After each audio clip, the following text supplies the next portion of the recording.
അപ്പൊ നമ്മുടെ ഇന്നത്തെ സെക്ഷൻ എന്ന് പറയുന്നത് വരാൻ പോകുന്ന എക്സാംസിന്റെ ക്വസ്റ്റ്യൻ ഡിസ്കഷനിൽ ആൾട്ടർനേറ്റിംഗ് കറണ്ട് ആൻഡ് എർത്തിങ് എന്ന് പറയുന്ന സെക്ഷനിലാണ്.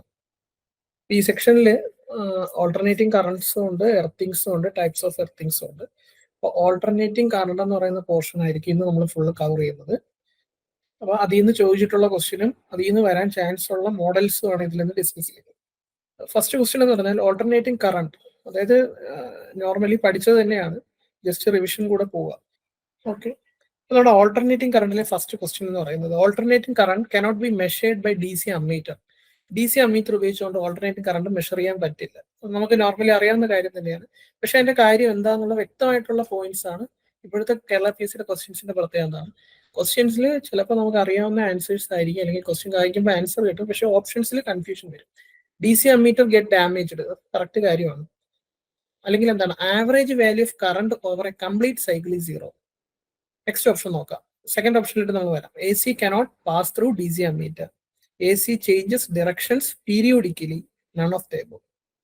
അപ്പൊ ഈ 4 ഓപ്ഷൻസ് വായിച്ചപ്പോഴും 4 നമുക്ക് കറക്റ്റ് ആയിട്ട് തോന്നാം. DC അമ്മീറ്റർ ഗെറ്റ് ഡാമേജ്ഡ് ആണ്, അതൊരു കാര്യമാണ്. Average value of current over A complete cycle is 0. എന്തിന്റെ?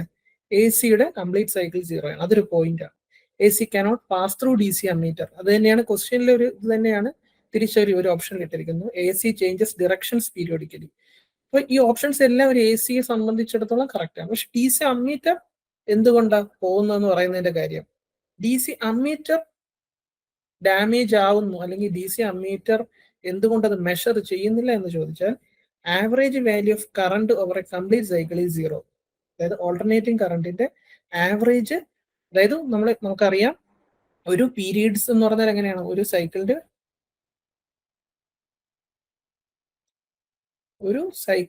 ഒരു പീരീഡ്,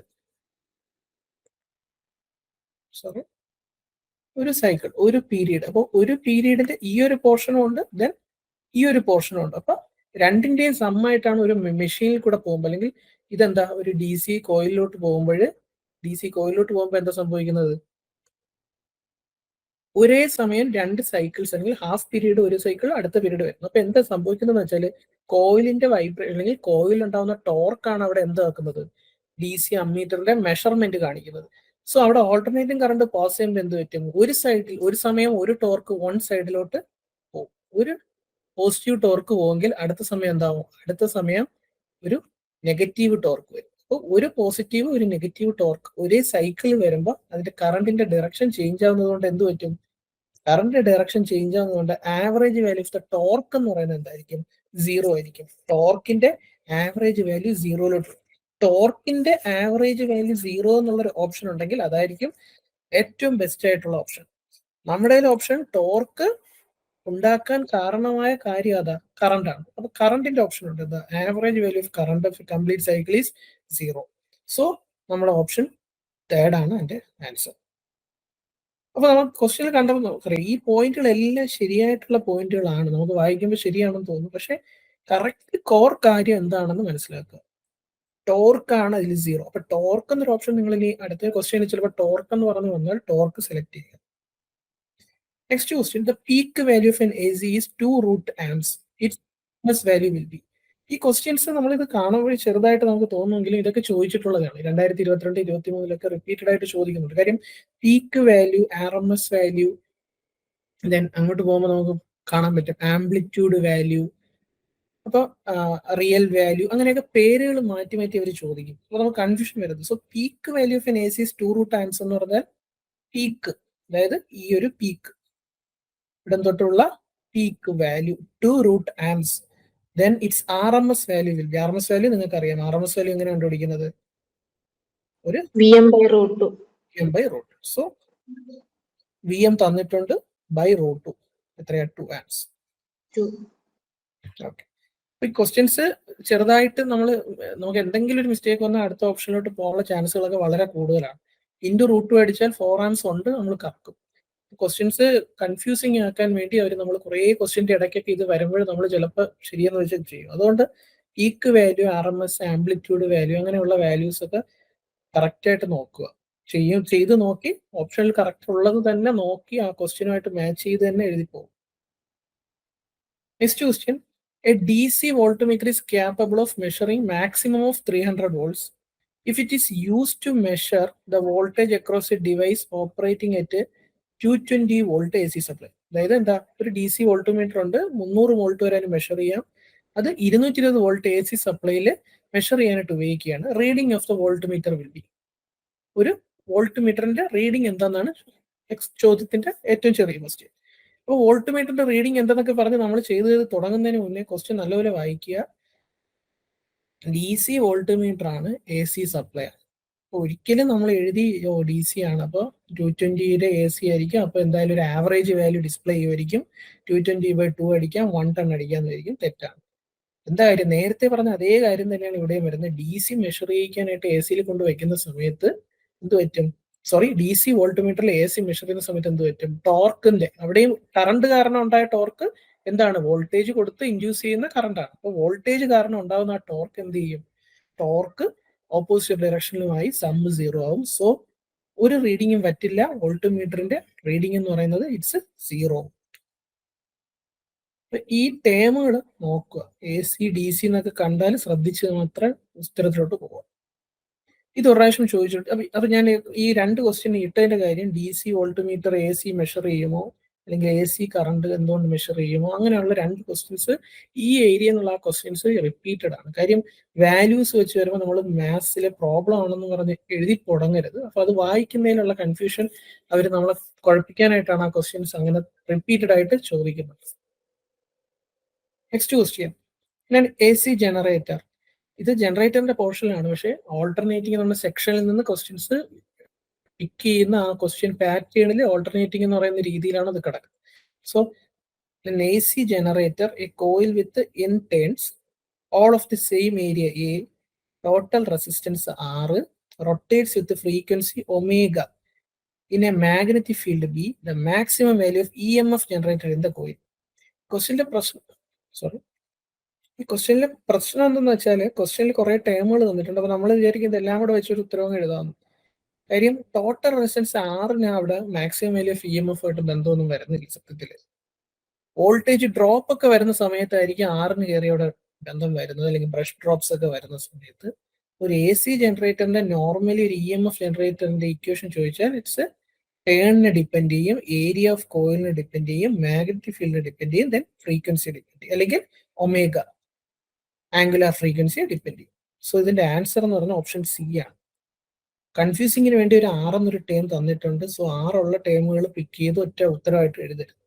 നമ്മൾ എപ്പോഴും ഒരു ജനറേറ്ററിന്റെ കേസിൽ അല്ലെങ്കിൽ ഒരു എ സിയുടെ കേസിൽ വരുമ്പോൾ അതിന്റെ സ്പീഡ് ഓഫ് റൊട്ടേഷനും നമ്പർ ഓഫ് ടേൺസും മാഗ്നറ്റിക് ഫീൽഡ് എത്ര കൊടുക്കുന്നു എന്നുള്ള ടേമുകളെ ആയിരിക്കും ഡിപ്പെൻഡ് ചെയ്യും.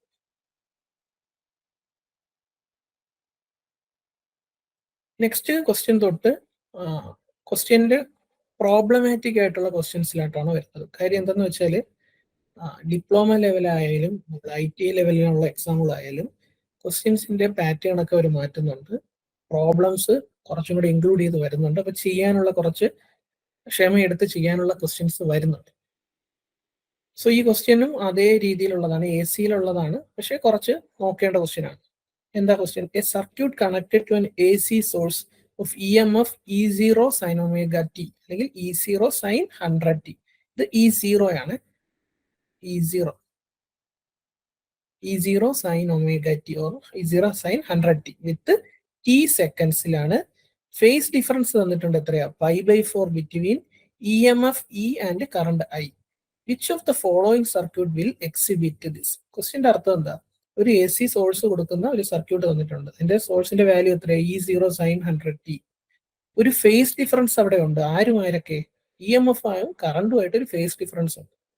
എങ്കിൽ ഇങ്ങനെ വരുന്ന സർക്യൂട്ടിൽ ഈ താഴെ തന്നിരിക്കുന്നതിൽ ഏത് കണ്ടീഷൻ ആയിരിക്കും ആപ്ലിക്കബിൾ, അല്ലെങ്കിൽ ഇത് ഏതായിരിക്കും ആ സർക്യൂട്ട് എന്നാണ് ചോദ്യം. RC ആണോ RL ആണോ എന്നുള്ള രീതി. അപ്പൊ രണ്ട് സർക്യൂട്ട് ഉണ്ടെന്ന് മനസ്സിലാക്കുക. ഒന്നെങ്കിൽ RC ആയിരിക്കും, അല്ലെങ്കിൽ RL സർക്യൂട്ട് ആയിരിക്കും. സോ ഇതെങ്ങനെയാ ചെയ്യാൻ? ഇത് എളുപ്പം ചെയ്യാനായിട്ട് പല ഓപ്ഷൻസ് ഉണ്ട്. നമുക്ക് എളുപ്പവും ചെയ്യാം, സമയമെടുത്തും ചെയ്യാം. സമയമെടുത്ത് എങ്ങനെ ചെയ്യാൻ പറ്റും? നമുക്ക് തന്നിട്ടുണ്ട് π/4 ആണ് അതിന്റെ ഫേസ് ഡിഫറൻസ്. അതായത് ഇയും വേഴ്സസ് I, ഇയും Iയും തമ്മിലുള്ള ഫേസ് ഡിഫറൻസ് π/4 എന്ന് തന്നിട്ടുണ്ട്. ഒന്നെങ്കിൽ നമ്മൾ എന്ത് ചെയ്യണം, ഇക്വേഷൻ എഴുതിയിട്ട് ഇക്കും ഐക്കും ഉള്ള ഇക്വേഷനിൽ എന്ത് ചെയ്യും, ടാൻ ഫൈ ചെയ്യും. ടാൻ ഫൈ ചെയ്തിട്ട് ഓരോ സർക്യൂട്ടും, അതായത് ആർ സി സർക്യൂട്ടിന്റെ ടാൻ ഫൈ, ആർ എൽ സർക്യൂട്ടിന്റെ ടാൻ ഫൈ ഇൻഡിവിജ്വലി കണ്ടുപിടിച്ചിട്ട് എന്ത് ചെയ്യണം, ഫൈക്ക് സബ്സ്റ്റിറ്റ്യൂട്ട് ചെയ്ത് നോക്കിയിട്ട്, അപ്പൊ ഓരോ ആറും സിയും സബ്സ്റ്റിറ്റ്യൂട്ട് ചെയ്ത് ടാൻ ഫൈ, ഇവിടെ എത്ര tan phi, tan pi by 4, അതായത് 1. അപ്പോൾ 1 കിട്ടുന്ന സർക്യൂട്ട് ഏതാണെന്ന് നമ്മൾ ചെക്ക് ചെയ്യണം, എല്ലാ വാല്യൂസും ഇട്ടിട്ട്, ഓരോ വാല്യൂവും ഇട്ടിട്ട് ചെക്ക് ചെയ്യേണ്ടി വരും. അല്ലെങ്കിൽ എളുപ്പം നമ്മൾ ചെയ്യും. അത് നമ്മൾ യൂണിവേഴ്സിറ്റി അല്ലെങ്കിൽ നമ്മളൊരു പരീക്ഷ എഴുതാൻ പോകുന്നവർക്കുള്ളത്. നമ്മുടെ ഉദ്ദേശം എന്താ, എളുപ്പം ചെയ്യുക എന്നുള്ളതാണ്. എളുപ്പം ചെയ്യാൻ എന്താ ചെയ്യേണ്ടത്, ക്വസ്റ്റ്യന്റെ അർത്ഥം പൈ ബൈ 4 ഫേസ് ഡിഫറൻസ് വരണം ഇയും ഐയും തമ്മിലുള്ള ഇതില്. അടുത്ത് നമുക്ക് അതിനായിട്ട് അവർ തന്നിട്ടുണ്ട് എന്ത്, സൈൻ ഒമേഗ ടി. അപ്പൊ ഒമേഗയുടെ വാല്യൂ നമുക്കറിയാം 100 ആണ്.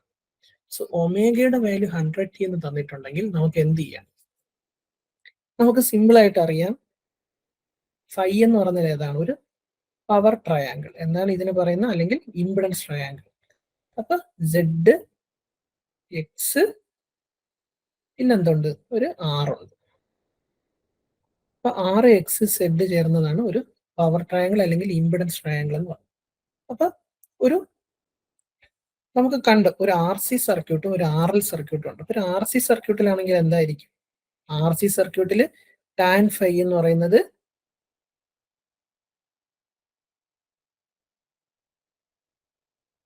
ടാൻ ഫൈ എന്താ, tan phi X by R. ഒരു ആർ സി സർക്യൂട്ട് ആയാലും ആർ എൽ സർക്യൂട്ട് ആയാലും ടാൻ ഫൈ എന്ന് പറഞ്ഞാൽ എന്താണ്, എക്സ് ബൈ ആർ ആണ്. അപ്പൊ നമുക്ക് ആദ്യം എന്ത് ചെയ്യണം, എക്സ് എൽ ബൈ ആർ ചെയ്യാം. കാര്യം എല്ലിന്റെ സർക്യൂട്ടും ഉണ്ട് സിയുടെ സർക്യൂട്ടാണ് ഉള്ളത്, ആർ രണ്ടിലും കോമൺ ആണ്. സോ എക്സ് എൽ ബൈ ആറും വരാം, അല്ലെങ്കിൽ അടുത്ത് എന്താ ചാൻസ് വരുന്നത്, എക്സ് സി ബൈ ആർ എന്ന് പറയുന്ന ഒരു സർക്യൂട്ടാണ് വരുന്നത്. ഇപ്പൊ എക്സ് എൽ ബൈ ആർ വന്നാൽ എന്താ ചെയ്യുന്നത്, എക്സ് എൽ ബൈ ആർ വന്നാലും എക്സ് സി ബൈ ആർ വന്നാലും ടാൻ ഫൈയുടെ വാല്യൂന് എന്തില്ല, ഒരു മാറ്റവും ഇല്ല. സോ എന്തെന്ന് എഴുതാം, എക്സ് എൽ ബൈ ആർ അല്ലെങ്കിൽ എക്സ് എൽ ബൈ ആർ എന്ന് പറയുന്നത് തന്നെയാണ് എന്ത്, X L by R is equal to 1. Okay, അങ്ങനെ എഴുതാം. അല്ലെങ്കിൽ നമ്മൾ എളുപ്പം നമ്മൾ പോയി X L by R is equal to 1 എന്ന് എഴുതി. അപ്പൊ എക്സ് എല്ലും ആറും ഈക്വൽ ആണെന്ന് കിട്ടി, എക്സ് എല്ലും ആറും ഈക്വൽ ആണെന്ന് നമുക്ക് കിട്ടി. എക്സ് എല്ലും ആറും ഈക്വൽ എന്ന് പറഞ്ഞതിന്റെ അർത്ഥം എന്താ, എൽ ഒമേഗയും ആറും ഈക്വലാണ്. എൽ ഒമേഗയും ആറും ഈക്വൽ ആണ്. എൽ ഒമേഗയും ആറും ഈക്വൽ ആണ്. അപ്പൊ ഒമേഗയുടെ വാല്യൂ 100 എന്ന് തന്നിട്ടുണ്ട്. ഒമേഗയുടെ വാല്യൂ 100 ആണെങ്കിൽ എല്ലിന്റെ വാല്യൂ ആർ ബൈ 100.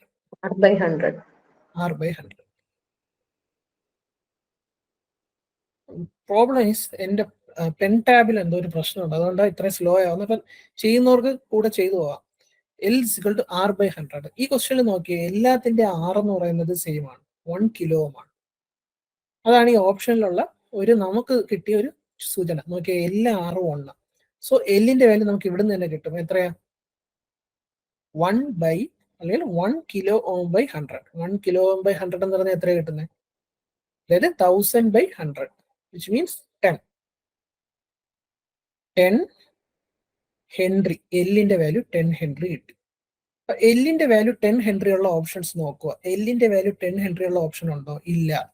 സോ എല്ലിന്റെ വാല്യൂ 10 ഹെൻറി ഉള്ള ഓപ്ഷൻ ഉണ്ടായിരുന്നെങ്കിൽ നമുക്ക് ചൂസ് ചെയ്യാം ആർ 1ഉം എല്ല് 10ഉം ആയ സർക്യൂട്ട് ആയിരിക്കും ഇത് എക്സ്പെക്ട് ചെയ്യുന്നത്. സോ അങ്ങനെ ഒരു ചാൻസ് ഈ ഓപ്ഷനിൽ ഇല്ല. പക്ഷെ ഇങ്ങനെ ഒരു സർക്യൂട്ട് വന്നാൽ ഇതിന്റെ ഫേസ് ഡിഫറൻസ് 5/4 ആണ്. സോ നമ്മുടെ ഓപ്ഷനിൽ അങ്ങനെ ഒരു സർക്യൂട്ടിനെ പറ്റി ഒരു മെൻഷൻ ചെയ്യുന്നില്ല. സോ ആ ഓപ്ഷൻ അല്ല.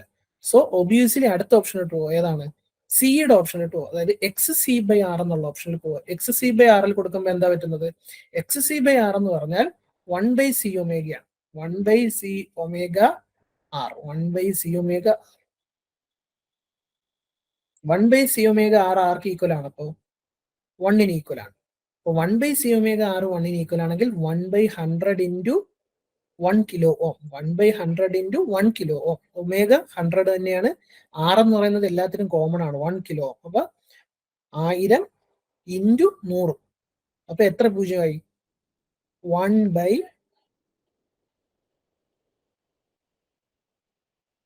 പറയൂ, 1 ബൈ 10⁻⁶. സിക്ക് ഓൾറെഡി നമ്മൾ വാല്യൂ കണ്ടുപിടിക്കുക. അപ്പൊ 1/ω-ക്ക് 100 ഉണ്ട്, ആറിന് 1 കിലോ ഓം ഉണ്ട്. സോ 1/10⁵. അതാണ് 1/c × 10⁵. സോ സീങ് ഇപ്പുറം പോകും. സീങ് ഇപ്പുറം പോകുമ്പോൾ എന്താവും? z ഈസ് ഈക്വൽ ടു 1/10⁵ എന്ന് പറഞ്ഞാൽ എത്രയാണ്? 1/10⁵ എന്ന് പറഞ്ഞാൽ 10⁻⁻5. 10⁻⁻5 എന്നുള്ളൊരു ഓപ്ഷൻ ഇല്ലാത്തില്ല. പകരം എന്തുണ്ട്?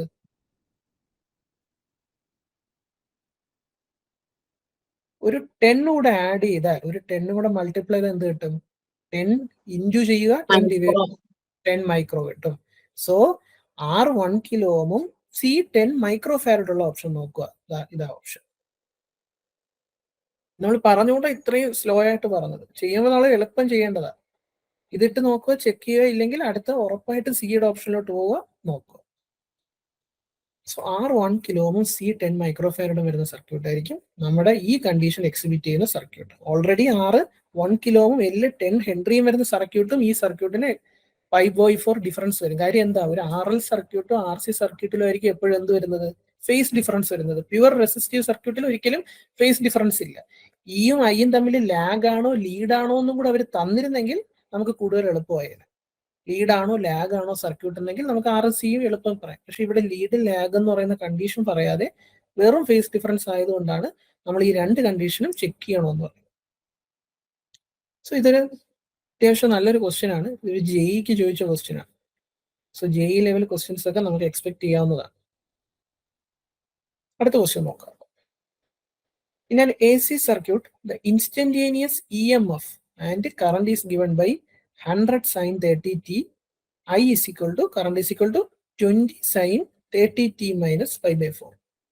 In one cycle of AC, അതായത് ഒരു സൈക്കിൾ ഓഫ് എ സിയിൽ, അതായത് ഒരു ടൈം പോകുമ്പോൾ, ഒരു പീരീഡ് പോകുമ്പോൾ ഉണ്ടാകുന്ന ആവറേജ് പവർ കൺസ്യൂംഡ് ചെയ്ത സർക്യൂട്ടും വാട്ട്ലെസ് കറണ്ടും ആണ് ചോദിച്ചിരിക്കുന്നത്. രണ്ട് ക്വസ്റ്റ്യൻ ഒരുമിച്ച് ചോദിച്ചിട്ടുണ്ട്. നമുക്ക് സ്പ്ലിറ്റ് ചെയ്ത് അവർ ചോദിക്കാം. പക്ഷെ ഇത് ക്വസ്റ്റ്യൻ നോക്കി, ഇത് രണ്ടും നമുക്ക് ഒരുമിച്ച് പഠിക്കാനായിട്ടൊരു എളുപ്പത്തിലാണ്.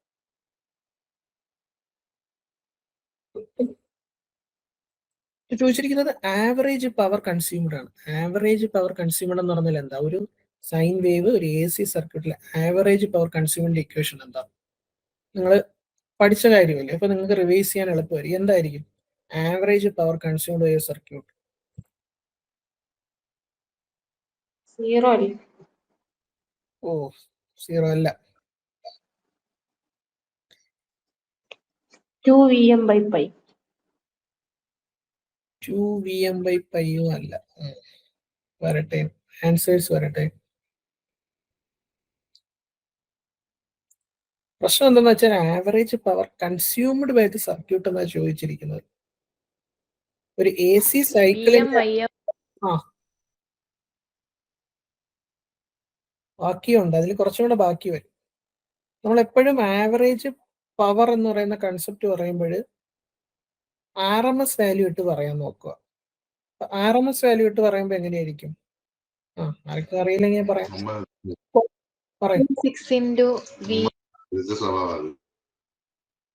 എന്താ ആരെങ്കിലും പറയണോ? 0.636 × Vm. അല്ല, നമുക്ക് പറയാം. നമ്മൾ വിയിലും ഐയിലും ഇവിടെ ടേം പറഞ്ഞിരിക്കുന്നത് നോക്കൂ. ഇ ഉണ്ട് ഐ ഉണ്ട്. അപ്പൊ രണ്ട് ടേമും വരണം നമ്മളെ. ശരി, ഞാൻ പറയാം. നമ്മൾ ആവറേജ് പവർ എന്ന് പറയുന്നത് പവർ കൺസ്യൂംഡ് എന്ന് പറയുന്ന സാധനം. പവർ കൺസ്യൂംഡ് എന്ന് പറഞ്ഞാൽ നമ്മൾ അവിടെ കൺസ്യൂം ചെയ്ത പവർ. അപ്പൊ കൺസ്യൂം ചെയ്യുന്ന പവർ വരുന്ന ഭാഗം ഏതായിരിക്കും? നമ്മുടെ ഒരു ട്രയാങ്കിൾ ആണെങ്കിൽ നമ്മൾ ഇതിനെയാണ് പവർ ട്രയാങ്കിൾ എന്ന് പറയുന്നത്. ഈ പവർ ട്രയാങ്കിളിന് മൊത്തം 3 പോർഷൻ ഉണ്ട്. ഇതെന്താ? കിലോ വാട്ട്, പിന്നെ ഇതെന്താ? KVA,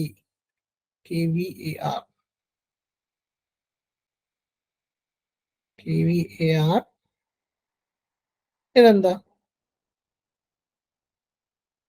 ഇതാണ് നമ്മുടെ പാരന്റ് പവർ.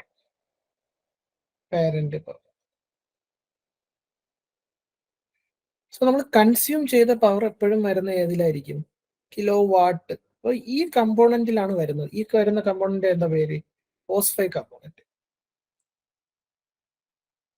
അപ്പോൾ നമ്മുടെ ആവറേജ് പവർ കൺസ്യൂം ചെയ്യുന്നത് എപ്പോഴും വരുന്നത് നോക്കിയോ, വരുന്നത് V R M S into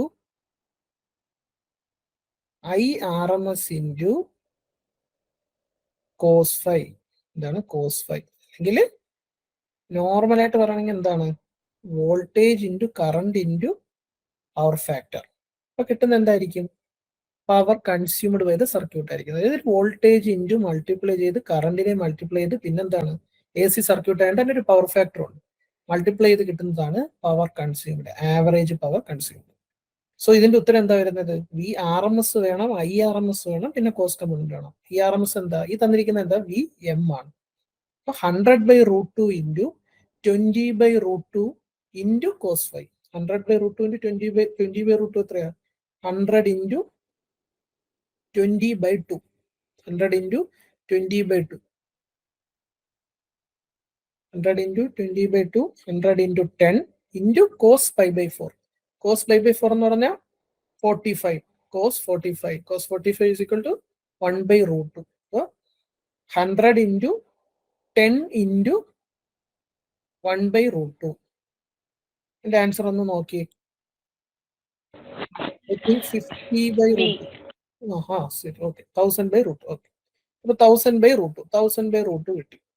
അപ്പൊ ഇതിലൊരു ഓപ്ഷനെ ഉള്ളതുകൊണ്ട് നമുക്ക് ആ ഓപ്ഷൻ തന്നെ പിക്ക് ചെയ്യാം ഫസ്റ്റില്. പക്ഷെ ഈ ഒരു ഇത് നോക്കണ്ടോ, വാട്ട്ലെസ് കറണ്ട്. വാട്ട്ലെസ് കറണ്ട് എന്ന് പറഞ്ഞാൽ എന്താ ഉദ്ദേശിക്കുന്നതെന്ന് അറിയാം ആർക്കെങ്കിലും? എന്താണ് what less current? Obviously what ഉള്ള ഒരു കറണ്ടും ഉണ്ട്, വാട്ട് ലെസ് ഉള്ള ഒരു കറണ്ടും ഉണ്ടെന്ന് മനസ്സിലായി. ഈ ക്വസ്റ്റ്യൻ, അതായത് ഈ പറയുന്നത് ഈ ടേമുകൾ തന്നിട്ടാണ് നമ്മൾ കൺഫ്യൂഷൻ ആയത്. നമുക്ക് അറിയാവുന്ന കേസാണ്, സമയം പോകുന്നതുകൊണ്ട് നമുക്ക് പറയാം. വാട്ട് ലെസ് കറണ്ട് എന്ന് പറഞ്ഞാല് വാട്ട് ഇല്ലാത്ത, അതായത് ഈ കോസ് ഫൈ കമ്പോണന്റ് ഇല്ലാത്ത current, which means sine phi വരുന്ന കമ്പോണന്റ്.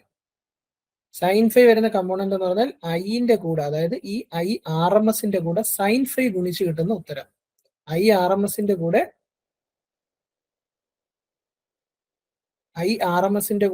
സൈൻ ഫൈ ഗുണിച്ച് കിട്ടുന്ന ഉത്തരമാണ് വാട്ട് ലെസ് കറണ്ട്, അഥവാ I R M S into sine phi. ഇവിടുത്തെ ഐ ആർ എം എസ് എത്രയാ, 20/√2. 20/√2 into sine phi. Sine phi എത്ര തന്നെ, 1/√2. അപ്പൊ 20/√2 ഇൻറ്റു 1/√2 വിച്ച് മീൻസ് 20/2, 10. അപ്പൊ നമ്മുടെ ഓപ്ഷൻ ബി തന്നെയാണ് കറക്റ്റ് ആൻസർ. അപ്പൊ ഇവിടെ നിങ്ങൾ നോക്കേണ്ട കാര്യം എന്ന് വെച്ചാൽ വാട്ട് ലെസ് എന്ന് പറയുന്ന ഈ ഒരു ടൈം പഠിച്ചു വയ്ക്കുക. പിന്നെ ഈ പവർ കൺസ്യൂംഡ്, അത് ഇവിടെ മാത്രമല്ല, എ സി സർക്യൂട്ട് എന്നുള്ള പോർഷനിൽ മാത്രമല്ല, വാട്ട് മീറ്ററിന്റെ കേസ്, 3 ഫേസ് വാട്ട് മീറ്റർ ഒക്കെ നിങ്ങൾ പഠിച്ചിട്ടുണ്ടെങ്കിൽ 3 ഫേസ് വരുന്ന കേസിലും 3VI എന്ന് പറയുന്ന ഒരു ടേം വരുന്ന സമയത്ത് അതിലും ഇങ്ങനെ ആവറേജ് പവറിന്റെ ഇക്വേഷൻസ് ഉണ്ട്. അപ്പൊ അതൊക്കെ നിങ്ങൾ ആ ചെറിയ ചെറിയ ഇക്വേഷൻസ് പഠിച്ചു വെക്കുക. നമ്മൾ അറിയാവുന്ന രീതിയിലൊക്കെ എഴുതി വെച്ചാൽ ചിലപ്പോൾ തെറ്റിപ്പോ. 100 ഇൻറ്റു 20/2 എന്നൊക്കെ അടിച്ചു വെച്ചാൽ വേറെ ഉത്തരവായിരിക്കും. സോ ഇത് നോക്കുക, എ സിയുടെ ഇൻസ്റ്റന്റേനിയസിൽ വരുന്ന ആവറേജ് പവർ കൺസ്യൂംഡ്, ഇങ്ങനെയുള്ള കുറച്ച് കാര്യങ്ങൾ ഒന്നും കൂടെ റിവൈൻഡ് ചെയ്തിട്ട് പോവാം. നെക്സ്റ്റ് ക്വസ്റ്റ്യൻ എന്ന് പറയുന്നത് സീരീസ് RLC സർക്യൂട്ട് എന്ന് പറയുന്ന ഒരു പ്രോബ്ലം ആണ്. പാരലൽ RLC സർക്യൂട്ട് അധികം കൺഫ്യൂസിംഗ് ആയിട്ടുള്ള രീതി ചോദിച്ചിട്ടില്ല, ഡിഗ്രി ലെവലിൽ തൊട്ട് മുകളിലോട്ടുള്ളവർക്കൊക്കെ ചോദിച്ചിട്ടുണ്ട്. ഇനി സീരീസ് LCR സർക്യൂട്ട്, LCR എന്നാണ്ട് ടെൻഷൻ അടിക്കേണ്ട, ഇത് തിരിച്ചടി ചോദിച്ചതേ ഉള്ളൂ. RLC circuit with R is equal to 200 ohm, voltage and frequency of the main supply is 220 volt and 50 hertz. On taking out the capacitance from the circuit, അതായത് ഈ RLC ഈ കപ്പാസിറ്ററിനെ എടുത്തങ്ങ് വെളിയിലിട്ട്, from the circuit current lags behind the voltage by 30 degree. എന്താ കാര്യം, കപ്പാസിറ്ററിനെ എടുത്ത് ഇട്ടപ്പോൾ പിന്നെ അവൻ എന്തായി, RL സർക്യൂട്ടായി. അപ്പൊ RL സർക്യൂട്ടിൽ current lags behind the voltage by 30 degree. The power dissipated in the LCR circuit is, എത്ര പവറാണ് LCR സർക്യൂട്ടിലൂടെ ഇപ്പൊ പോകുന്നത്. അപ്പൊ ഇത് വലിയ ട്രിക്കി ആയിട്ടുള്ള ക്വസ്റ്റ്യൻസ് ഒന്നും അല്ല, ജസ്റ്റ് നോക്കിയാൽ മനസ്സിലാവുന്നേ ഉള്ളൂ. നമുക്കറിയാം, നമുക്ക് ആകെ അറിയാവുന്ന ഒരു RLC സർക്യൂട്ട് വന്ന കണ്ടീഷൻ എന്താ, നമുക്ക് റെസൊണൻസിന്റെ കണ്ടീഷൻ ആദ്യമേ പ്രഡിക്റ്റ് ചെയ്യാൻ അറിയാം. XL = XC ആണ് നമ്മുടെ റെസൊണൻസ് കണ്ടീഷൻ. എപ്പോഴും പഠിക്കുമ്പോൾ ഈ കണ്ടീഷൻ മറക്കരുത്. റെസൊണൻസ് ഒരു സീരീസ് RLC സർക്യൂട്ടിൽ എപ്പോഴും XL = XC. ഇതിൽ നിന്നാണ് നമ്മുടെ എല്ലാ ഫ്രീക്വൻസിയിലോട്ടും പോകുന്നത്, ആ ഇക്വേഷനിലോട്ട്. XL = XC ആണ്. XL = XC എന്ന് പറഞ്ഞ കണ്ടീഷൻ ആദ്യമേ മൈൻഡ് ചെയ്യുക. ഇവിടെ പറഞ്ഞിരിക്കുന്നത് RLC സർക്യൂട്ട് ആവുന്ന കേസിൽ ആദ്യം എന്താ നടക്കുന്നത്, RLC സർക്യൂട്ട് ആയിരുന്ന ആദ്യത്തെ കേസിൽ tan phi, അതായത് നമ്മൾ നമുക്ക് ഇതാണ് ബേസിക്, എല്ലാത്തിൻ്റെയും ബേസിക് എന്താണ്? ഈ ഒരു ട്രയാങ്കിൾ ആണ്. ഇത് ആർ കമ്പോണന്റ്, ഇത് എക്സ് കമ്പോണന്റ്, ഇത് സെഡ്. ആർ എൽ സി ആകുമ്പോൾ ഇവിടെ എന്താ? ടാൻ ഫൈ ആണ് നമുക്ക് എപ്പോഴും നോക്കുന്നത്. നമ്മൾ കോസ് ഫൈ വിട്ടിട്ട് റെസൊണൻസ് കണ്ടീഷനിലോട്ട് വരുമ്പോൾ ഫൈ എന്ന് പറയുന്ന കണ്ടീഷൻ നോക്കും. ഫൈ എന്ന് പറയുന്ന കണ്ടീഷനിലോട്ട് നമ്മൾ പോവുകയാണ്. കാര്യം എന്താ? നമുക്ക് എപ്പോഴും ഒരു എക്സ് എൽ ബൈ എക്സ് എന്ന് പറയുന്ന ടേമിൽ എപ്പോഴും ടാൻ എന്ന് പറയുന്ന കണ്ടീഷൻ വരുമ്പോൾ ഉള്ള പ്രത്യേകത എന്തെന്ന് വെച്ചാൽ നമുക്ക് വേണ്ട രണ്ട് സാധനങ്ങൾ ഇതൊക്കെയാണ്. ഏതാ? എക്സ് എല്ലും ആറും തമ്മിലുള്ള റിലേഷൻ. കോസ് ഫൈ അല്ലെങ്കിൽ പവർ ഫാക്ടർ കണ്ടാൽ എപ്പോഴും നമ്മൾ ഈ സെഡിലോട്ട് പോകേണ്ടി വരും. നമുക്ക് സെഡ് എന്ന് പറയുന്ന ആവശ്യമില്ല. അതിന് എ സിയിൽ ഫ്രീക്വൻസി വെച്ചിട്ടുള്ള ക്വസ്റ്റ്യൻസ് തരുമ്പോൾ ആലോചിച്ചിരിക്കുക, നമ്മൾ റെസൊണൻസ് അല്ലെങ്കിൽ ഒമേഗ എന്ന് പറയുന്ന ടേമിന്റെ ഇക്വേഷൻസിലാണ് കൂടുതൽ കോൺസെൻട്രേറ്റ് ചെയ്യേണ്ടത്. സോ എക്സ് എൽ എന്ന് പറയുന്നത് അല്ലെങ്കിൽ എക്സ് എന്ന് പറയുന്നതാണ് നമുക്ക് വേണ്ടത്. അപ്പൊ ടാൻ ഫൈ എടുത്ത് നോക്കും. ടാൻ ഫൈ എടുക്കുമ്പോൾ ആദ്യത്തെ കണ്ടീഷനിൽ എന്താ? എല്ലാണ് വലുതെന്ന് വിചാരിക്കുക. നമ്മൾ അങ്ങനെയാണല്ലോ resonance condition. X L is greater than X എന്ന് എടുത്താണ് നമ്മൾ ചെയ്ത് നോക്കുന്നത്. അപ്പൊ എന്താ? ടാൻ ഫൈ എന്ന് പറഞ്ഞാൽ X L minus X C by R. ഇവിടെ മുകളിലോട്ടായിരിക്കും എക്സ് എൽ കൂടുതലായിരിക്കും. സോ എന്താണ്? X L minus X C എന്ന് പറയുന്ന ഒരു കമ്പോണന്റ് ആണ്. ഇതൊക്കെ നമ്മൾ റെസൊണൻസ് ഡിറൈവ് ചെയ്യുമ്പോൾ പഠിക്കുന്നതാണ്. X L minus X C by R, അതാണ് ഈ തന്നിരിക്കുന്നത്. Tan phi X L minus X C by R. ഇത് ആൻസർ ആണ്. ഞാൻ നിങ്ങൾക്ക് ജസ്റ്റ് മനസ്സിലാവാൻ വേണ്ടി എഴുതിയത്. ഒരു ട്രേഡ്സ്മാൻ ലെവലിൽ ഇത്രയും ടഫ് ക്വസ്റ്റ്യൻസ് ചോദിക്കുമോ? ഒരു ഐ ടി ഐക്കാരനല്ലേ ഈ പരീക്ഷ എഴുതുന്നേ? ഈ പരീക്ഷ ഈ ക്വസ്റ്റ്യൻ ഞാൻ എടുത്തിരുന്നത് നാഷണൽ ഇൻസ്റ്റിറ്റ്യൂട്ട് നടത്തിയ ഒരു ഇലക്ട്രിക്കൽ എക്സാമിന്റെ ഇലക്ട്രീഷ്യൻ എക്സാമിന്റെ ക്വസ്റ്റ്യൻ ആണ്. അപ്പൊ NIT ഒരു ഇലക്ട്രീഷ്യൻ കയറാൻ നേരത്തെ എടുത്ത ഒരു ക്വസ്റ്റ്യൻ ആണിത്. ഞാൻ അതുകൊണ്ട് ആ ക്വസ്റ്റ്യൻ ഇട്ടത്. നമ്മുടെ PSC നമുക്ക് വിശ്വസിക്കത്തില്ല, ഏത് നേരവും മാറിക്കളയാം. ക്വസ്റ്റ്യൻ നമുക്ക് ഔട്ട് ചെയ്യാനൊക്കെ ചലഞ്ച് ചെയ്യായിരിക്കും, പക്ഷെ അവരൊരു ക്വസ്റ്റ്യൻ ഇട്ടാൽ നമ്മൾ ചെയ്തേ പറ്റും. കാര്യം അവരെടുക്കുന്നതൊക്കെ നിമ്മി, അത് നിങ്ങൾക്ക് അറിയാമായിരിക്കും, ഇലക്ട്രീഷ്യൻ ടെസ്റ്റിന്റെ ഒക്കെ ബുക്കുകളായിരിക്കും. അപ്പൊ ആ ബുക്കൊന്നും ചോദിക്കാതെ ഒരു ITയിൽ ഒരു NITയിൽ നടന്ന ഒരു എൻട്രി ലെവൽ പോസ്റ്റിന് ഇലക്ട്രീഷ്യന് ചോദിച്ചൊരു ക്വസ്റ്റ്യൻ ആയിരുന്നു. നമ്മൾ ക്വസ്റ്റ്യൻ വായിക്കുമ്പോൾ നമുക്ക് ഔട്ട് ഓഫ് സിലബസ് എന്ന് പോലും പറയാൻ പറ്റില്ല. കാര്യം നമ്മൾ പഠിക്കേണ്ട പോർഷൻ എന്ന് ചോദിച്ചിരിക്കുന്ന ക്വസ്റ്റ്യനാണ്. അപ്പൊ ഇപ്പൊ ഞാനിപ്പോ നിങ്ങൾക്ക് പഠിക്കാൻ നിങ്ങൾക്ക് പാടായത് കൊണ്ടോ അല്ലെങ്കിൽ അങ്ങനെയോ നമുക്കത് ക്വസ്റ്റ്യൻ നമുക്ക് വിടാം. പക്ഷെ നമുക്കൊരു ക്വസ്റ്റ്യൻ കിട്ടിയാൽ നമ്മുടെ റാങ്കിൽ ഉണ്ടാകുന്ന മാറ്റമേ ഇപ്പൊ നമുക്ക് പറയാൻ പറ്റും. അപ്പൊ നിങ്ങൾക്ക് പാടായിട്ട് തോന്നുന്നവർക്കൊക്കെ ക്വസ്റ്റ്യൻ സ്കിപ്പ് ചെയ്ത് പോവാം. പക്ഷെ നമ്മൾ ഇപ്പൊ ആരെയെന്നെങ്കിലും രണ്ടുപേരിൽ നിന്ന് നമുക്കൊരു ബൂസ്റ്റിന് ഒരു ക്വസ്റ്റ്യൻ കിട്ടിയാൽ അത്രയും നല്ലതായിരിക്കും. അപ്പൊ നിങ്ങൾ പഠിക്കുന്ന സമയത്ത് കുറച്ചധികം പഠിച്ചു പോയി എന്ന് പറഞ്ഞ് പ്രശ്നമില്ല. ക്വസ്റ്റ്യൻ കിട്ടുന്ന സമയത്ത് ടെൻഷൻ അടിക്കുകയാണെങ്കിൽ വിടുക. അല്ലാത്ത സമയം ചെയ്യാൻ പറ്റുന്ന ഒരു കോൺഫിഡൻസ് ഉണ്ടെങ്കിൽ നമുക്ക് ചെയ്യാവുന്നതേ ഉള്ളൂ ഇതൊക്കെ.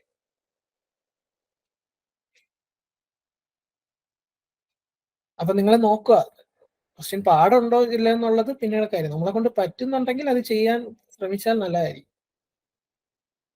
വലുതായിട്ട് ആലോചിക്കാനൊന്നുമില്ല. സീരീസ് റൺസ് നമ്മൾ പഠിച്ചിട്ടുണ്ടെങ്കിൽ നമുക്ക് ചെയ്യാനുള്ളതാണ് ഇതൊക്കെ. അപ്പൊ ക്വസ്റ്റ്യൻ നോക്കിയാൽ X L is equal to X എന്ന് പറഞ്ഞ കണ്ടീഷൻ റെസൊണൻസ് ആണ്. ടാൻ 30 എന്ന് പറയുന്ന വാല്യൂ ഇട്ട് കൊടുക്കുക, രണ്ടിലും ഇട്ട് കൊടുക്കുക. XC ബൈ ആറിലും XL ബൈ ആറിലും ഇട്ട് കൊടുക്കുക. R/√3 എന്ന് പറയുന്ന കോൺസ്റ്റന്റ് തന്നെ കിട്ടും. അപ്പൊ R/√3 എന്ന് പറയുന്ന ഒരു സാധനം കിട്ടിയാൽ നമുക്ക് നെക്സ്റ്റ് സ്റ്റെപ്പിലോട്ട് പോകാം. നമ്മുടെ ചോദിച്ചിരിക്കുന്ന power dissipated in the LCR circuit. Power dissipated in the LCR circuit എന്ന് പറഞ്ഞാൽ V × I × cos. നമ്മൾ നേരത്തെ പറഞ്ഞ സാധനം തന്നെ, V × I × cos, P = I × cos. ഇവിടുത്തെ പ്രശ്നം എന്ന് വെച്ചാൽ I മാത്രം ഇവർ തന്നിട്ടില്ല. I തന്നിട്ടില്ലെങ്കിൽ നമുക്ക് എന്താ ചെയ്യാൻ പറ്റുന്ന? I-നെ നമ്മൾ അറിയാവുന്ന ടൈമിലോട്ട് മാറ്റുക, അതായത് V/R. So V × V/R, V²/R. ഇതിന്റെ ഉത്തരത്തിൽ വേറെ ഒന്നുമില്ല. V²/R എന്നുള്ള പവർ ആണ് നമ്മൾ കണ്ടുപിടിക്കണമെന്ന് മനസ്സിലാക്കുക. അതിനാണ് ഇത്രയും നമ്മൾ കറങ്ങി പറഞ്ഞതെന്ന് ആലോചിക്കുക. ആ കറങ്ങി വന്നതിന്റെ കാര്യം എന്ന് പറയുന്നത് ബേസിക് ആയിട്ടുള്ള ഒരു റെസൊണൻസ് എന്ന് പറയുന്ന കണ്ടീഷനിൽ നിന്നാണ്. V²/R ഇടുക എന്നുള്ളതായിരുന്നു നമ്മുടെ ചോദ്യം. ഇത് സിമ്പിൾ ബേസിക് ആയിട്ടുള്ള ഒരു കാര്യം, V²/R. പക്ഷെ R കിട്ടാൻ അറിയണമെന്ന് എന്ത് ചെയ്യണം? ഈ കേസ് അറിഞ്ഞിരിക്കണം. അത്രേ ഉള്ളൂ. ഇനി simple series RLC circuit dash corresponds to infinity capacitance C = infinity and 0 inductance L = 0. ഈ കണ്ടീഷൻ വരുന്ന RLC സർക്യൂട്ടിൽ എന്താണ് ഈ RLC സർക്യൂട്ട് എന്ന് പറയുക? ഇൻഫിനിറ്റി കപ്പാസിറ്റൻസും ഇൻഡക്ടൻസ് 0യും. C ഇൻഫിനിറ്റും L 0 എന്ന് പറഞ്ഞാൽ എന്താ അർത്ഥമാക്കേണ്ടത്? ഒന്നും നമുക്ക് പെട്ടെന്ന് ഓർമ്മ വരുന്നില്ലെങ്കിൽ നമ്മൾ ചെയ്യണം. എന്താ? XC-യും കാണണം, XL-ഉം കാണണം.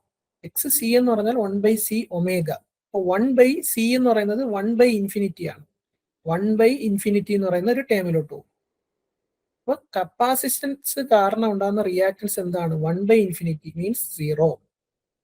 ഇനി ഇൻഡക്ടൻസിന്റെ വാല്യൂ 0 എന്ന് വന്നിട്ടുണ്ട്. എന്താ കാര്യം? എക്സൽ എന്ന് പറയുന്ന അല്ലെങ്കിൽ ഇൻഡക്ടർ കാരണം ഉണ്ടാകുന്ന റെസിസ്റ്റൻസ് അതിനെയാണ് എന്തെന്ന് പറയുന്നത്, ഇൻഡക്റ്റീവ് റിയാക്ടൻസ്. അതും 0, എൽ ഒമേഗയാണ്. എല്ലിന്റെ വാല്യൂ 0 ആണ്. എക്സ് സി 0, എക്സ് എല്ലും 0 എന്ന് പറഞ്ഞാൽ ആ കണ്ടീഷനിൽ കപ്പാസിറ്ററും ഇൻഡക്ടറും ഇല്ല. വിച്ച് മീൻസ് എന്താണ്? അതൊരു പ്യുവർ റെസിസ്റ്റീവ് സർക്യൂട്ട് ആണ്. ഓക്കെ, ഒരു പ്യുവർ റെസിസ്റ്റീവ് സർക്യൂട്ടിന്റെ കണ്ടീഷൻ എന്താന്ന് വെച്ചാൽ ഇതാ ഇൻഫിനിറ്റി കപ്പാസിറ്റൻസും 0 ഇൻഡക്ടൻസും. അപ്പൊ അത് കുറച്ചും കൂടെ പഠിക്കാൻ എളുപ്പത്തിലാണ് ഈ ഒരു ബോക്സ് തന്നിരിക്കുന്നത്. അതായത് ഈ ഓരോ കണ്ടീഷനിലും ഇതിന് എന്തൊക്കെ മാറ്റങ്ങൾ വരുന്നത്, അതായത് സീരീസ് റെസൊണൻസിലും പാരലൽ റെസൊണൻസിലും ഈ ചെറിയ ചെറിയ പോയിന്റുകൾ ഒന്ന് വായിച്ചു പോകും.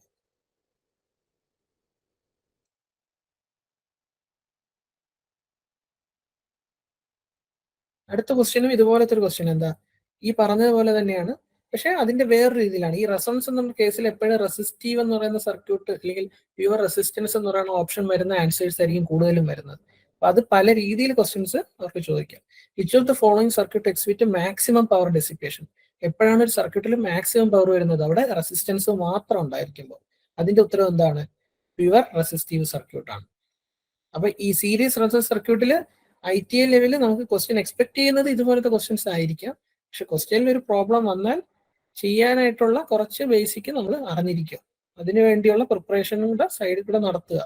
അത്ര മാത്രമേ ഇപ്പോഴും നമുക്ക് പറയത്തുള്ളൂ. ഇനി നമുക്ക് ക്വസ്റ്റ്യൻ കിട്ടുമ്പോൾ ഇല്ലെങ്കിൽ അത് ലക്ക് ബൈ ചാൻസ് നമുക്ക് കിട്ടും. ഇനി ഇതുപോലുള്ള കുറച്ച് ക്വസ്റ്റ്യൻസ് ഈ AC സെക്ഷനിൽ നിങ്ങൾ നോക്കുക. ഇങ്ങനത്തെ നമ്പേഴ്സ് വരുന്ന ക്വസ്റ്റ്യൻസ് ഇത് എപ്പോഴും ചോദിക്കും. കാര്യം അത് നമ്മൾ തെറ്റിക്കാൻ ചാൻസ് ഉള്ളത് കൊണ്ട് അത് എപ്പോഴും ചോദിക്കാം. ഈ കഴിഞ്ഞ 19 തൊട്ട് 22, 23 വരെയുള്ള എക്സാമ്പിളിലെ എല്ലാ ക്വസ്റ്റ്യൻ പേപ്പറിലും ഇമാതിരി നമ്പേഴ്സ് തൊട്ടുള്ള ക്വസ്റ്റ്യൻസ് നമുക്ക് വരും. What is the value of form factor? Form ഫാക്ടറിന്റെ വാല്യൂ എത്രയാണ്? ഫോം ഫാക്ടറിന്റെ വാല്യൂ എത്രയാണ്? 1.11.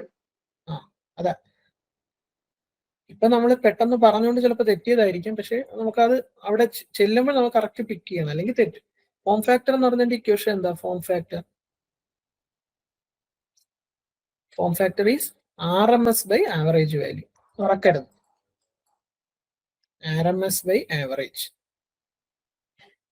ഇതൊക്കെ നിങ്ങൾ കോഡായിട്ട് പഠിക്കുക. കാര്യം ഈ ഒരു ഫോം ഫാക്ടർ ചിലപ്പോൾ സൈൻ വേവ് ആയതുകൊണ്ടായിരിക്കും നമ്മൾ 1.1 എന്ന് പഠിച്ചിരിക്കുന്നത്. ചിലപ്പോൾ ഏതെങ്കിലും ഒരു വേവിന്റെ RMS വാല്യൂവും മാക്സിമം വാല്യൂ ആവറേജും തന്നിട്ട് നിങ്ങൾക്ക് ഫോം ഫാക്ടർ ചോദിക്കാവുന്ന കേസും വരാം.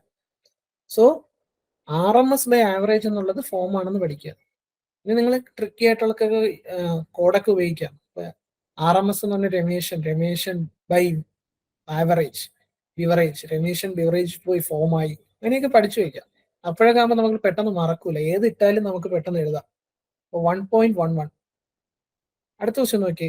What is the reactive power for a system with active power of 4 കിലോവാട്ടും അപ്പാരന്റ് പവർ ഓഫ് 5 കിലോവാട്ട്? നമ്മൾ നേരത്തെ കണ്ടതാ ഈ ട്രയാങ്കിൾ നമ്മൾ ഏത് ക്വസ്റ്റ്യനിൽ ഇപ്പൊ എന്ത് സീരീസ് സർക്യൂട്ട് വന്നാലും ആദ്യം ഇത് വരയ്ക്കാൻ അങ്ങ് ശ്രമിക്കുക. എന്നിട്ട് ഇതെല്ലാം അങ്ങ് എഴുതി വെക്കുക. R, X, Z അങ്ങനെയുള്ള എല്ലാ കാര്യങ്ങളും അങ്ങ് എഴുതി വെക്കുക. ഇവിടെ എന്താ? Kilo watt, KVA, KVR, KVA, അങ്ങനെ ഈ ട്രയാങ്കിൾ ബന്ധപ്പെട്ട എല്ലാം എഴുതി വെക്കുക. ഇവിടെ നോക്കിയാൽ ആക്റ്റീവ് പവർ 4 കിലോ വാട്ട്, അപ്പൊ ഇത് 4. Apparent power 5. അപ്പാരന്റ് മീൻസ് ഈ ഹൈപ്പോട്ടനസം കമ്പോണന്റ്, ഈ എക്സ്, ഇത് 5. ചോദിച്ചിരിക്കുന്നത് റിയാക്റ്റീവ് പവർ ആണ് ഇത്, R കമ്പോണന്റ്. അപ്പൊ എന്താ? 5 root 5 square minus root 4 square എത്രയാ? 25 മൈനസ് 69 റൂട്ട് 9. റൂട്ട് 9ന്റെ വാല്യൂ എത്രയാ? 3 കിലോ വാട്ട്. 3 കിലോ വാട്ട് ആണ് റിയാക്റ്റീവ് പവർ. ഇങ്ങനത്തെ ക്വസ്റ്റ്യൻസ് വരുന്നതിന്റെ പ്രശ്നം, ഇവിടുന്ന് നമ്മൾ എഴുതി 5 + 4 9 എന്ന് എഴുതിയ ഒരു ഓപ്ഷൻ ചിലപ്പോൾ കാണാം. നമുക്ക് തോന്നുന്ന സപ്ലൈ ഒക്കെ ചെയ്ത് വരുമ്പോൾ ചിലപ്പോൾ ഓരോ ആൻസേഴ്സ് ഇതിൽ കാണാം, പക്ഷേ കറക്റ്റ് ഇക്വേഷൻ എഴുതിയില്ലെങ്കിൽ തെറ്റും. അടുത്ത ക്വസ്റ്റ്യൻ നോക്കിയാൽ what is the peak value for a system voltage with effective value of 200 volt? What is the peak value for a system with effective value of 200 volt? ഇതാ ഞാൻ പറഞ്ഞത്. ഇത് 2018 ചോദിച്ച ഒരു ഓവർസിയർ ക്വസ്റ്റ്യൻ ആണ്. കാര്യം എഫക്റ്റീവ് വാല്യൂ എന്ന് വെച്ചാൽ നമ്മൾ ഏത് എടുക്കണം എന്നുള്ളതാണ് അവിടുത്തെ ചോദ്യം. എഫക്റ്റീവ് വാല്യൂ അറിയാത്ത ഒരാൾക്ക് ക്വസ്റ്റ്യൻ കിട്ടില്ല. RMS value. അതെ, RMS വാല്യൂ. എഫക്റ്റീവ് വാല്യൂ എന്ന് വെച്ചാൽ സിസ്റ്റത്തിന്റെ RMS വാല്യൂ ആണെന്ന് മനസ്സിലാക്കുക. നമ്മൾ നേരത്തെ ആദ്യം കണ്ടതുപോലെ ഓരോ വാല്യൂസിന്റെയും പേരുകൾ മറക്കരുത്. So effective value is RMS. RMS value ആണ് തന്നിരിക്കുന്നത്. വിച്ച് മീൻസ് പീക്ക് വാല്യൂ കാണണം. പീക്ക് വാല്യൂ എന്ന് പറഞ്ഞാൽ IM കാണണം. അപ്പൊ IM RMS എന്ന് കാണണം. എന്ത് ചെയ്യും? ഇൻറ്റു √2 അടിക്കണം. 200 VM കാണണം. VM/√2 തന്നിട്ടുണ്ട്. VM/√2 ആണ് ഈ തന്നിരിക്കുന്നത്. സോ VM കാണുക 200 into √2. Approximately it's equal to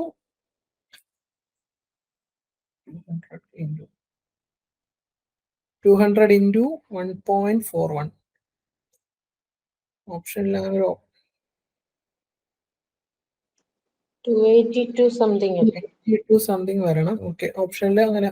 okay, ഈ ഒരു ഓപ്ഷൻ അങ്ങനെ നോക്കുക. 280 മാച്ച് ചെയ്യുക. 280 ഓൾമോസ്റ്റ് വരുന്ന ഒരു ഓപ്ഷൻ പിക്ക് ചെയ്യുക. ഇവിടെ 280 വോൾട്ട് ബൈ മിസ്റ്റേക്ക് ആയിരിക്കും. 280 വോൾട്ട് എന്നുള്ള ഒരു ഓപ്ഷൻ ചൂസ് ചെയ്യുക.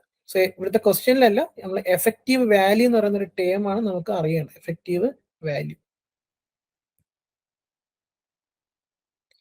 അടുത്തൊരു ക്വസ്റ്റ്യൻ എന്ന് പറഞ്ഞാൽ റെസിപ്രോക്കൽ ഓഫ് ഫ്രീക്വൻസി. നമുക്ക് അറിയാവുന്നവർക്ക് ഇത് കേൾക്കുമ്പോൾ ചിലപ്പോൾ ഭയങ്കര ഇത്രയും ചെറിയ ക്വസ്റ്റ്യൻ ആണോ ചോദിക്കും. കാര്യം ഇത് 22-ൽ ചോദിച്ച ക്വസ്റ്റ്യൻ ആണ്. Reciprocal of frequency. Reciprocal of frequency means time period. Option B. ഇപ്പൊ ഈ ക്വസ്റ്റ്യൻസിലൊക്കെ ചിലപ്പോൾ നമുക്ക് തെറ്റി വന്നുകൂടാന്നില്ല, പക്ഷെ ഇത്രയും സിമ്പിൾ ആയിട്ടുള്ള ക്വസ്റ്റ്യന് നമുക്ക് എക്സ്പെക്ട് ചെയ്യാം. Reciprocal of frequency time period ആണ്. അടുത്ത amplitude factor of A sine wave is. Amplitude factor of A sine wave എന്ന് പറഞ്ഞാൽ എന്താ? നമ്മൾ ഇതൊക്കെ ഇങ്ങനെയുള്ള ടേമുകൾ പഠിക്കാൻ ശ്രമിക്കുക. Amplitude factor. ആംപ്ലിറ്റ്യൂഡ് ഫാക്ടർ നേരത്തെ നമ്മൾ ഫോം ഫാക്ടർ പറഞ്ഞപ്പോൾ RMS/ആവറേജ് എന്ന് പറഞ്ഞു. അപ്പൊ ആംപ്ലിറ്റ്യൂഡ് ഫാക്ടർ എന്ന് പറഞ്ഞാൽ ഒന്നുമില്ല. എന്താ? ആംപ്ലിറ്റ്യൂഡ് മീൻസ് പീക്ക് ആണ്. പീക്ക് ഫാക്ടർ ആണ് ചോദിച്ചത്. Peak value divide by RMS value. അതെ, peak value divide by RMS value ആണ് ആംപ്ലിറ്റ്യൂഡ് ഫാക്ടർ. 1.414.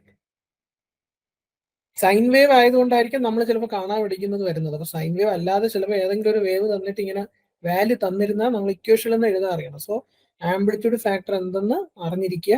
ആംപ്ലിറ്റ്യൂഡ് ഫാക്ടർ അഥവാ പീക്ക് ഫാക്ടർ എന്ന് പറയും. പീക്ക് ഫാക്ടർ എന്ന് പറഞ്ഞാൽ എപ്പോഴും by IM/RMS. The power factor of an AC circuit. AC സർക്യൂട്ടിന്റെ പവർ ഫാക്ടർ ഇതിന്റെ ഏതാ? X/R, Z/R, R/X, R/L. എല്ലാം കാണുമ്പോഴും നമുക്ക് കൺഫ്യൂഷൻ വരരുത്. അതുകൊണ്ടാണ് ഇങ്ങനെ എപ്പോഴും ഇത് പറയുന്നത്. Z, X, R. Power factor എന്ന് പറഞ്ഞാൽ എപ്പോഴും ഈ ആംഗിൾ ആണ് നോക്കുന്നത്. ഈ angle power factor. Cos phi എന്താ?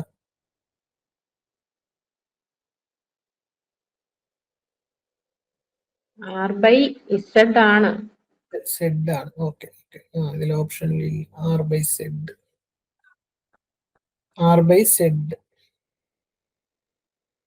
സി. R/Z ആണ് ആൻസർ. ഈ ഒരു ട്രയാങ്കിൾ നോക്കുക. R/Z.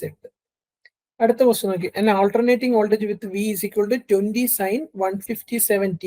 Find the frequency. Frequency കാണുമെന്നാണ് ചോദിച്ചിരിക്കുന്നത്. ഇത് രണ്ടും 2019 ചോദിച്ച ക്വസ്റ്റ്യൻസ് ആണ്. 2009, കാര്യം 3 വർഷം കഴിഞ്ഞായിരുന്നു. 2009 ചോദിച്ച ക്വസ്റ്റ്യൻ ആണ്. 2009 ചോദിച്ചതാണ്.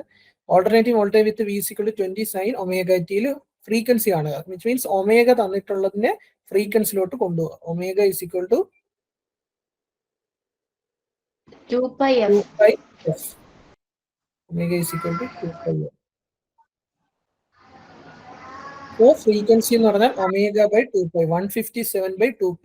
അപ്പൊ ഈ ഓപ്ഷൻസിൽ നമുക്ക് മാച്ചിങ് ആയിട്ടുള്ള ഏറ്റവും അടുത്തുള്ള വാല്യൂ സെലക്ട് ചെയ്യാൻ നോക്കും. അപ്പൊ ω/f എന്ന് പറഞ്ഞാൽ 157/2π.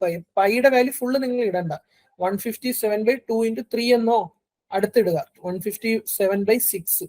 157/6 എന്ന് പറഞ്ഞാൽ 2 6 12. 2-ലാണ് തുടങ്ങുന്നത്. അപ്പൊ 2 തുടങ്ങുന്ന ഒരു ഓപ്ഷനേ ഉള്ളൂ. 25 ചൂസ് ചെയ്യുക. പെട്ടെന്ന് ചെയ്യാൻ സമയത്ത് പൈയുടെ വാല്യൂ ഒന്ന് ഫുൾ ഇടാൻ നോക്കണ്ട. 2 into 3 എന്ന് ഇടുക. ഓപ്ഷൻസ് തമ്മിൽ നല്ല ഡിഫറൻസ് ഉള്ള ഓപ്ഷൻസ് ആണെങ്കിൽ നമുക്ക് ഈ മെത്തേഡ് നോക്കാവുന്നതാണ്. പെട്ടെന്ന് ഒരു വാല്യൂസിന്റെ തൊട്ടടുത്തുള്ള വാല്യൂ ഇട്ട് മൾട്ടിപ്ലൈ ചെയ്ത് ഡിവൈഡ് ചെയ്യാൻ ശ്രമിക്കുക. ഇനി കുറച്ച് ഇമ്പോർട്ടൻസ് ക്വസ്റ്റ്യൻസ് ഉണ്ട്. അത് ക്വസ്റ്റ്യൻ ഡിസ്കഷനിൽ PDF-ൽ തരാം. പക്ഷെ അത് എല്ലാവർക്കും അറിയുന്ന രീതിയിലുള്ള ചെറിയ ക്വസ്റ്റ്യൻസ് ആണ്. പക്ഷെ ആ ഏരിയാസ് നിങ്ങളൊന്ന് നോക്കുക. അതായത് എനർജി സ്റ്റോർഡ്, ഇൻഡക്ടറിൽ ഉണ്ടാകുന്ന എനർജി സ്റ്റോറിന്റെ ഇക്വേഷൻ, കപ്പാസിറ്ററിലെ എനർജി സ്റ്റോറിന്റെ ഇക്വേഷൻ, ദെൻ ഒരു ഫ്രീക്വൻസിയും എല്ലും തന്നിരുന്നാൽ അതിൽ നിന്ന് XL കാണുക, അല്ലെങ്കിൽ ഒരു കപ്പാസിറ്റൻസ് വാല്യൂവും ഒരു ഫ്രീക്വൻസി തന്നിരുന്നാൽ അതിന് XC വാല്യൂ ചെയ്യുക. അപ്പൊ അങ്ങനെയുള്ള ഇക്വേഷൻസ് വെച്ചുള്ളതെല്ലാം റിവൈൻഡ് ചെയ്യുക. XL, L ഒമേഗയും XC 1/C ഒമേഗയും തമ്മിലുള്ള ചെറിയ ക്വസ്റ്റ്യൻസ്. വോൾട്ടേജിന്റെ ടേമും തരും, ഫ്രീക്വൻസിയും തരും, എല്ലിന്റെ വാല്യൂവും തരും. അതിൽ നിന്ന് XL കാണുക, XC കാണുക. പിന്നെ ഫ്രീക്വൻസി ഇത്ര ഇരട്ടിയാവുകയാണെങ്കിൽ, അല്ലെങ്കിൽ 50 ഇപ്പൊ ഒരു ക്വസ്റ്റ്യൻ എക്സാമ്പിൾ ആയിട്ട് പറയുകയാണെങ്കിൽ സപ്ലൈ ഫ്രീക്വൻസി 50 ഹെഡ്സിൽ നിന്ന് 100 ഹെഡ്സിലേക്ക് ചേഞ്ച് ചെയ്യുകയാണ് ഒരു സർക്യൂട്ടിൽ. അപ്പോൾ അവിടെ ഉണ്ടാവുന്ന റെസിസ്റ്റൻസിന് ചേഞ്ച് ഒന്നും വരുത്തുന്നില്ല എന്നവർ പറയുകയാണ്. റെസിസ്റ്റൻസിന് ചേഞ്ച് ഒന്നും വരുത്തുന്നില്ല, കറണ്ടും സെയിം ആണെന്ന് പറയുകയാണെങ്കിൽ ഇൻഡക്റ്റൻസിന് ഉണ്ടാകുന്ന ചേഞ്ച് എന്തായിരിക്കും? അങ്ങനെയുള്ള ക്വസ്റ്റ്യൻസ് ട്രൈ ചെയ്തിട്ട് ചെയ്യാനായിട്ട് തരാം.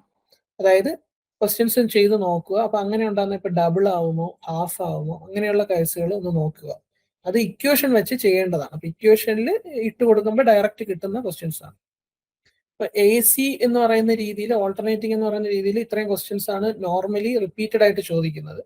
അപ്പൊ ഏറ്റവും സിമ്പിൾ ആയിട്ട് നമ്മൾ പഠിക്കേണ്ടത്, അല്ലെങ്കിൽ കണ്ടുവരുന്ന ക്വസ്റ്റ്യൻസിൽ ഇങ്ങനെയുള്ള ഇപ്പൊ നമ്മൾ ലാസ്റ്റ് പറഞ്ഞ 1 വേർഡിൽ നിൽക്കുന്ന ക്വസ്റ്റ്യൻസ് ആയിരിക്കും. അപ്പൊ കുറച്ചും കൂടെ നമ്മൾ പ്രിപ്പയർ ആവാൻ വേണ്ടി മാത്രം ഇക്വേഷൻസ് കോൺസെൻട്രേറ്റ് ചെയ്തുള്ള ക്വസ്റ്റ്യൻസ് നോക്കുക.